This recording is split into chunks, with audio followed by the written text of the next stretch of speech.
సిరిసిల్ల నేత పరిశ్రమ సంక్షోభం. సిరిసిల్ల నేత పరిశ్రమ ప్రస్తుతం ఏ స్థితిలో ఉన్నది?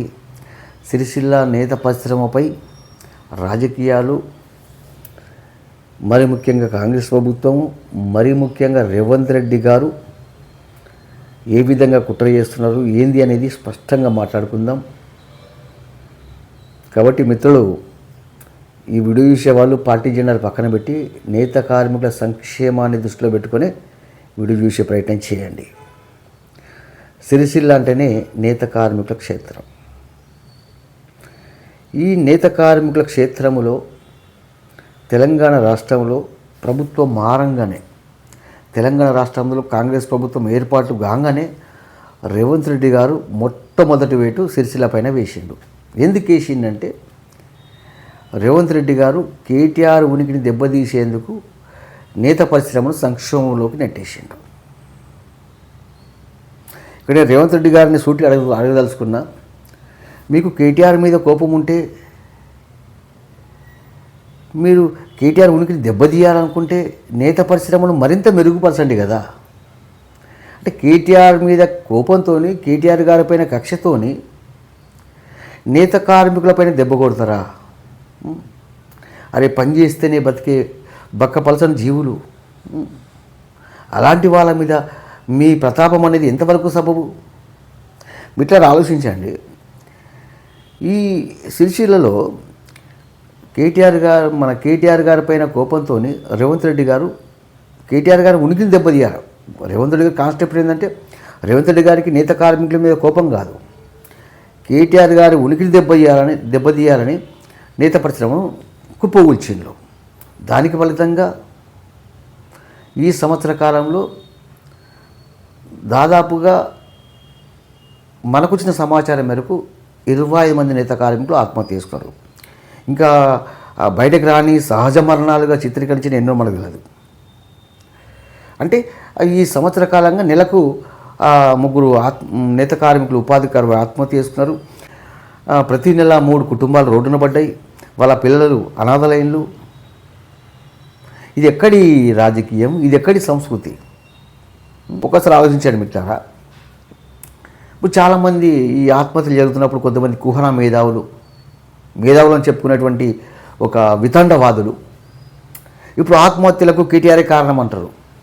ఏ విధంగా కారణం రా బాబు? కేటీఆర్ ప్రభుత్వం ఏదున్నది? ఇక్కడ తెలంగాణ రాష్ట్ర ప్రభుత్వం ఏదున్నది? బీఆర్ఎస్ పార్టీ ఉందా, కాంగ్రెస్ పార్టీ ఉందా? కేటీఆర్ ఏ విధంగా కారణమవుతాడు? ఈ కొద్దిమంది ఆ గతంలో కేటీఆర్ చేసిన తప్పిదం వల్లనే ఇప్పుడు ఆత్మహత్యలు జరుగుతున్నాయని కొద్దిమంది అంటారు. అరే, గతంలో కేటీఆర్ గారు తప్పు చేస్తే మీరు సవరించి మంచిగా చేయండి కదా. కేటీఆర్ గారే తప్పు చేస్తే మీరు ఇంకా మంచిగా చేయండి కదా.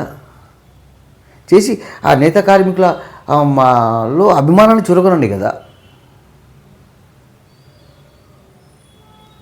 ఇక్కడ ఈ బతుకమ్మ చీరల అంశం తీసుకుందాం. బతుకమ్మ చీరలు కేటీఆర్ గారు అవి నిర్ణయాత్మకమైన ఆలోచనతో తీసుకురాకపోతే దాన్ని మెరుగుపరచనుంటారు. నేత కార్మికులకు మరింత ఉపాధి కల్పించేందుకు సంస్కరణ చేయనుంటాయి కదా. కాంగ్రెస్ ప్రభుత్వం రాగానే ఒక వేటు వేస్తే ఇక చీరలు వస్తాయి, నేసుకుంటాము, ఇంట్లో కింద సామాన్లు తీసుకుంటాము, ఆ పిల్ల తింటారు, మేమింత ఆ కలగంజ తాగి బతుకుదాం అనుకున్న నేత కార్మికుల మీద ఒక్కసారి వేటు వేసి బతుకమ్మ చీరలు బంద్ చేస్తే, ఇప్పుడు నేనేమంటున్నాను, బతుకమ్మ చీరల విషయం మాట్లాడితే కేటీఆర్ గారు గతంలో అవి బతుకమ్మ చీరలు సరిగ్గా తీసుకురాలేదు. అది అరే, కేటీఆర్ గారు సరిగ్గా తీసుకురాకపోతే మీరు సరిగ్గా తీసుకురండి కదా. కానీ నాకేమనిపిస్తుందంటే రేవంత్ రెడ్డి గారికి బతుకమ్మ పేరంటే నచ్చలేదేమో. ఎందుకంటే ఇప్పుడు చెప్పుకోవాల్సిందే, బతుకమ్మ చేతిలో పట్టుకున్న తెలంగాణ తల్లి ఉంది కదా, బతుకమ్మ ఉందనే ఒక అక్కసుతోని తెలంగాణ తల్లి రూపురేఖలే మార్చిండు కేసీఆర్ మీద కోపంతో. మరి ఇక్కడ బతుకమ్మ పేరు ఉందని బతుకమ్మ చీరలు బంద్ చేసిండు. ఇక్కడ అప్రేల్ పార్క్ ఉంటుంది సిరిసిల్లలో, అది నేత కార్మికుల సంక్షేమం కోసం నిర్మాణం చేసింది కేటీఆర్ గారు. చెప్పాల్సిందే మిట్లారా, ఇక్కడ మీరేమన్నా అనుకో, వాస్తవం చెప్పుకోవాల్సిందే. అప్రేల్ పార్క్ నిర్మాణం చేసిండు. కాంగ్రెస్ ప్రభుత్వం ఏం చేయాలి మరి? ఈ నేత కార్మికుల పరిస్థితులు దిగజారుతున్నప్పుడు, నేత పరిశ్రమ సంక్షోభంలోకి వెళ్ళిపోయినప్పుడు ఆ అప్రేల్ పార్కును నేత కార్మికులకు పనికొచ్చే విధంగా తయారు చేయాలి. కానీ ఏం చేస్తున్నారంటే ఆ నేత కార్మికుల సంక్షేమం కోసం నిర్మాణం చేసిన అప్రేల్ పార్కును నేను గతంలో వెళ్ళాం ఇట్లా ఆ లింక్లో కూడా వీడియో పెడతాను నేను. అప్పల పార్కును ఏం చేస్తున్నారంటే ఇప్పుడు ఈ రైతులు వరి ధాన్యాలు వేసుకోవడానికి, వివిధ ధాన్యాలు వేసుకోవడానికి గిడ్డంగులో వాడుకుంటారట. ఇంకా బాధ కలిగిన అంశం సిరిసిల్లలో అసలు ఇక పద్మశాలి నాయకత్వం లేకుండా కుట్ర చేస్తున్నారు. సిరిసిల్లో పద్మశాలి నాయకత్వం రాజకీయంగా లేకుండా కుట్ర చేస్తున్నారు. అది బీజేపీ కావచ్చు, కాంగ్రెస్ కావచ్చు, టీఆర్ఎస్ కావచ్చు, ఒక పెద్ద కుట్ర చేస్తున్నారు. ఈ కుట్ర గురించి నేను స్పష్టంగా మీకు చెప్తాను. నేను కాంగ్రెస్ ప్రభుత్వము రేవంత్ రెడ్డి గారు సిరిసిల్ల నేత పరిశ్రమ ఉనికి లేకుండా చేసేందుకు అతిపెద్ద కుట్రకు తెరలేపిన మిట్లారా. అతిపెద్ద కుట్ర మన వీళ్ళతోనే మన కొండలో ఉడిచే ప్రయత్నం చేస్తున్నారు. ఈ కుట్రను కనుక మనం తిప్పికొట్టకపోతే సిరిసిల్ల నేత పరిశ్రమ ఉనికి ప్రమాదంలోకి వెళ్ళిపోతుంది. ఎట్లా కనిపిస్తున్నారు పద్మశాలి? మీకు కాంగ్రెస్ ప్రభుత్వానికి పద్మశాలి ఎట్లా కనిపిస్తున్నారు? ఆ మాత్రం ఆలోచించలేని విచక్షణ జ్ఞానం లేని వాళ్ళం అనుకుంటున్నాను. మీరేమన్నా అన్ని గమనిస్తున్నాం మేము. సమయం వచ్చినప్పుడు ప్రతిదీ దెబ్బ కొడతాం మేము. పద్మశాల్యమైన మేము నిశ్శబ్దంగా ఉంటున్నాం, మేమేం చేస్తలేము అనుకోవద్దు రేవంత్ రెడ్డి గారు, కాంగ్రెస్ ప్రభుత్వమా. ఖచ్చితంగా సమయం వచ్చినప్పుడు ఖచ్చితంగా మా దెబ్బ బరాబర పడుతుంది. కోలుకోవడం దెబ్బ కొడతాం మేము కాంగ్రెస్ ప్రభుత్వానికి. తమాషా చేస్తున్నారు మీరు.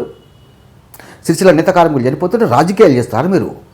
రెడ్డి గారు ఒకటి చెప్తున్నాను, నేను ఒక మాట స్పష్టంగా చెప్తున్నా.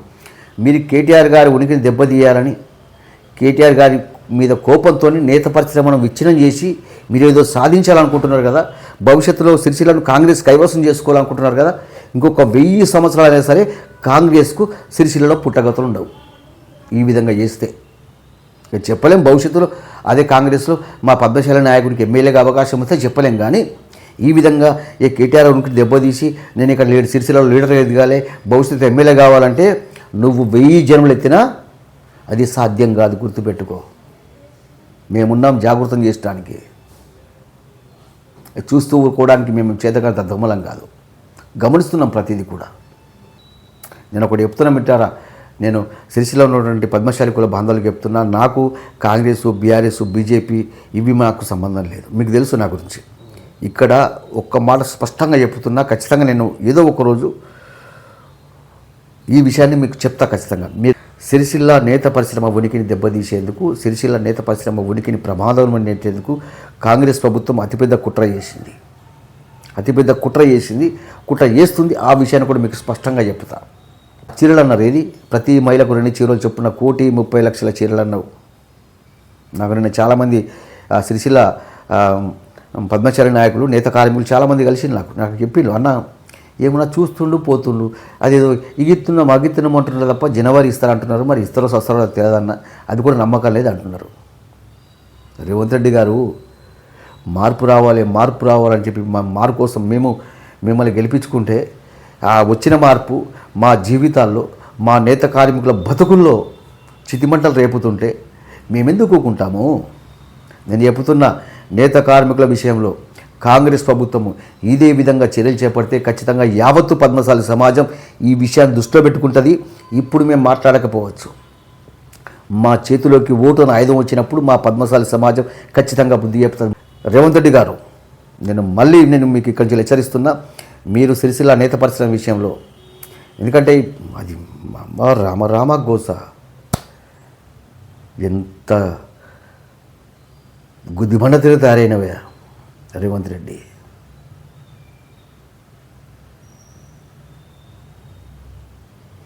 మరో నేత కార్మికుడు చనిపోకుండా ఇప్పటివరకు ఆత్మహత్య చేసుకున్న ప్రతి నేత కార్మికుని కుటుంబానికి నష్టపరిహారం అందించండి, ఆ కుటుంబాలను ఆదుకోండి. మరో నేత కార్మికుడు చనిపోకుండా సంస్కరణ చేయండి. నేత పరిశ్రమ యథావిధంగా నడిచే విధంగా చేయండి.